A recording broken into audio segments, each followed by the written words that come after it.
faut bien reconnaître que ce qui se passe au niveau de la banquise antarctique, et notamment pendant l'automne et l'hiver austral, c'est aujourd'hui une grande inconnue.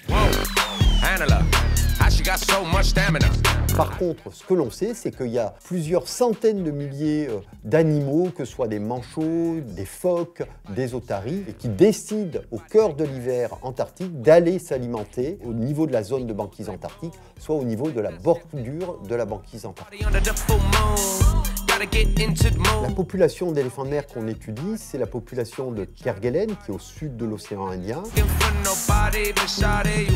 C'est la première ou la deuxième plus grande colonie mondiale d'éléphants de mer. On estime qu'il y a à peu près 100 000 femelles qui chaque année viennent se reproduire au niveau de Kerguelen. Et ces éléphants de mer, ils vont s'alimenter dans le secteur indien de l'océan austral, c'est-à-dire à plusieurs milliers de kilomètres autour de Kerguelen. Aujourd'hui, on a une vision assez précise du régime alimentaire des femelles.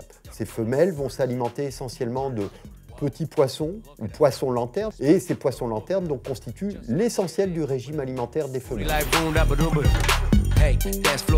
Pour ce qui est des mâles, en début de vie, ils s'alimentent comme les femelles, et vers l'âge de entre 3 et 7 ans, ils changent complètement d'écologie alimentaire pour aller concentrer leur activité de pêche sur des proies qui vivent sur le fond des océans. Malheureusement, on n'a pas de nom précis à mettre sur ces proies. Il y a plusieurs candidats possibles, mais ça reste pour le moment essentiellement hypothétique.